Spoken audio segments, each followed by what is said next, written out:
We live in a world that just doesn't stop. The demands, the deadlines, the endless scroll. It feels like a constant battle against a rising tide of anxiety. We hear people say, just trust God, or just control your mind. But what if the real path to peace isn't about choosing one or the other? What if it's about combining them? What if the secret to a calm heart and a steady mind has been hiding in plain sight for 2,000 years? In this video, we're unlocking Stoic secrets and biblical wisdom that, when woven together, create a powerful defense against worry and stress. These aren't just nice-sounding words. They are practical, time-tested strategies for mastering your inner world. For centuries, wise people have noticed the incredible overlap between these two paths, often using Stoic tools to live out their faith more deeply. Today, we're going to explore 4 powerful secrets that fuse the Stoics' unshakable discipline with the Christian's unshakable faith. Secret 1. The power of perspective, the dichotomy of control and divine sovereignty. All right, our first secret gets right to the heart of most anxiety, the exhausting attempt to manage things we were never meant to carry. We worry about the economy, what other people think of us, a scary health diagnosis, or what the future might hold. This worry feels productive, doesn't it?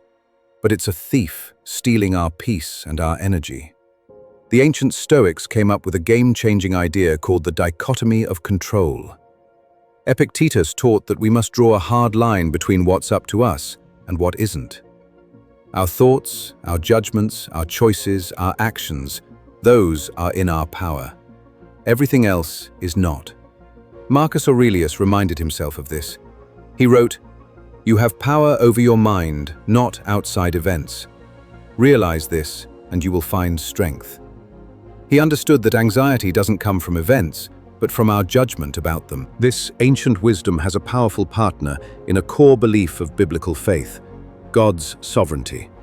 In the Sermon on the Mount, Jesus gives a direct command. "Therefore do not be anxious about tomorrow, for tomorrow will be anxious for itself. Sufficient for the day is its own trouble." This isn't a call to do nothing. It's a call to shift our focus. It's an invitation to hand over the uncontrollable future to a God who cares for us. The Apostle Peter says the same thing, telling believers to cast all your anxiety on him because he cares for you. So, how do we actually do this? Get practical. Take a piece of paper and draw a circle in the middle. Inside that circle, write down what you can actually control. Your next small step, your attitude, your effort, the words you choose. Outside the circle, write down everything you can't control. The outcome, how someone else reacts, global events. The Stoic part is to ruthlessly focus your energy only on what's inside that circle. The biblical part is to prayerfully surrender everything outside that circle to God. You do your part with integrity, and you trust God with His. This 1-2 punch stops the worry cycle dead in its tracks. It frees you from the crushing weight of trying to be God, and lets you be faithful with what's in your hands. Secret 2. Transforming suffering. The obstacle is the way, and the purpose in pain. Our second secret tackles our relationship with hardship. Let's be honest, our first instinct is to see suffering, setbacks, and pain as purely bad things, to be avoided at all costs. We think a good life is a life without problems. But both the Stoics and the Scriptures offer a radical reframing. Our deepest struggles can be the source of our greatest growth. The Stoics lived by the mantra, "The obstacle is the way." They believed every challenge wasn't a roadblock, but a training ground for virtue. A difficult person gives you a chance to practice patience. A financial loss is a chance to practice resilience. A failure is a chance to practice humility. The point wasn't to avoid hardship, but to use it. As the philosopher Seneca wrote, we should not just endure what happens, but love it. A concept called amor fati. This isn't just passively accepting your fate.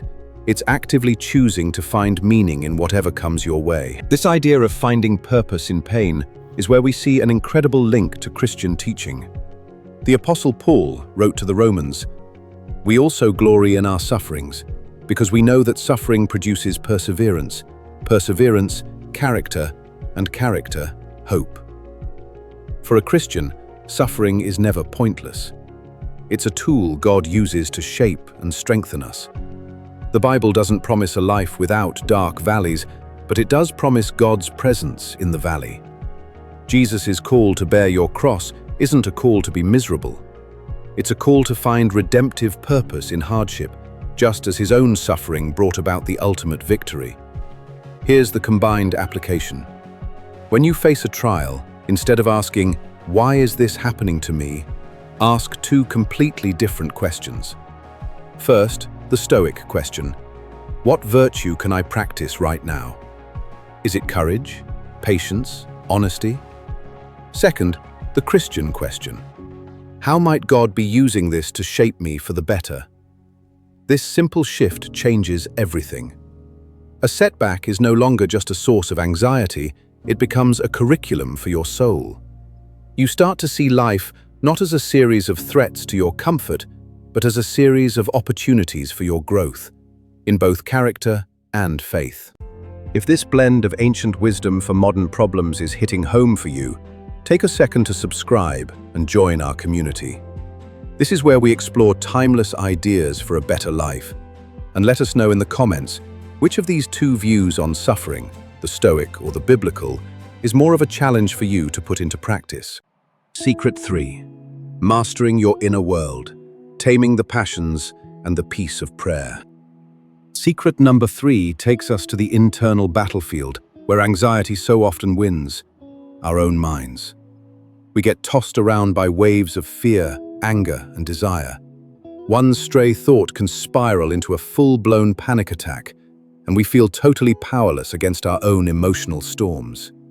The Stoics knew this turmoil came from an undisciplined mind. They believed true freedom wasn't about getting rid of emotions, but about bringing them under the command of reason. Seneca advised that we should put our anxious thoughts on trial, questioning them sharply. As he wrote, "We suffer more often in imagination than in reality."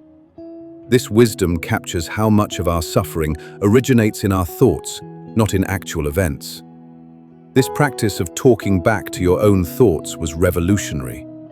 It laid essential groundwork for what we now call cognitive behavioral therapy, where we identify and challenge unhelpful thought patterns. Marcus Aurelius described this inner discipline as a retreat into your own soul, a peaceful inner fortress no one could ever take from you. Christianity aims for a similar inner peace, but gets there through a different route: surrender through prayer. The Bible doesn't tell us to just stuff our feelings down.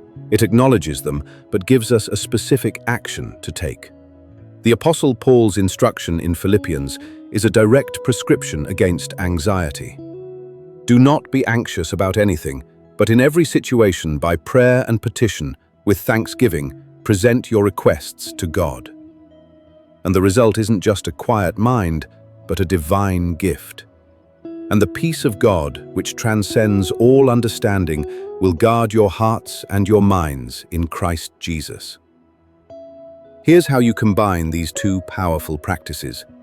When you feel that wave of anxiety rising, first, use the Stoic technique.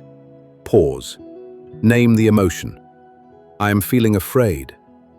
Then, cross-examine the thought behind it. Is this thought actually true? Is it rational? As Marcus Aurelius might say, you can discard the anxiety because you realize it was created inside you, not by the event itself. But don't stop there. Now, apply the biblical practice.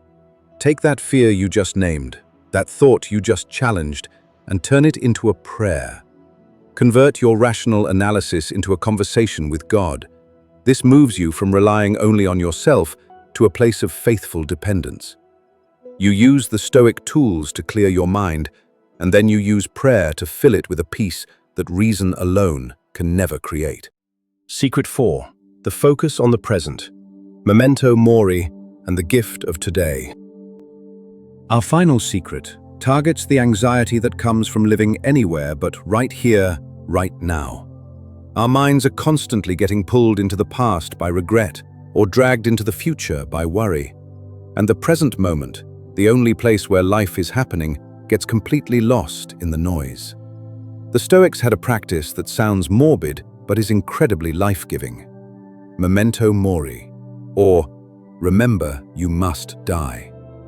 This wasn't about being gloomy, it was about using the fact that our time is limited to create urgency and clarity.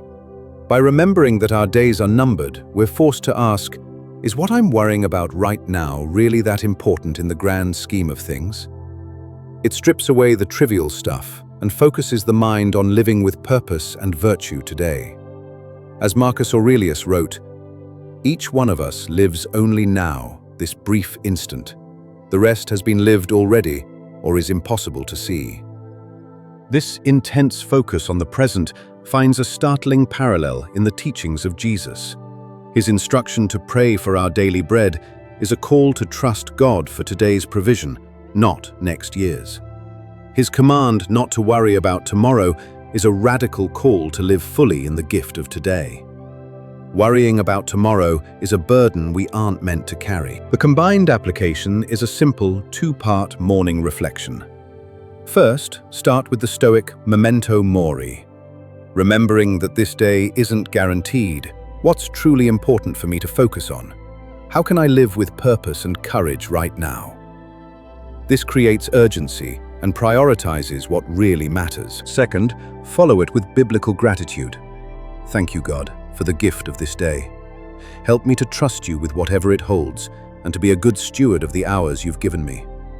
This frames the day not just with urgency, but with grace and trust. Together, these two thoughts anchor you firmly in the present.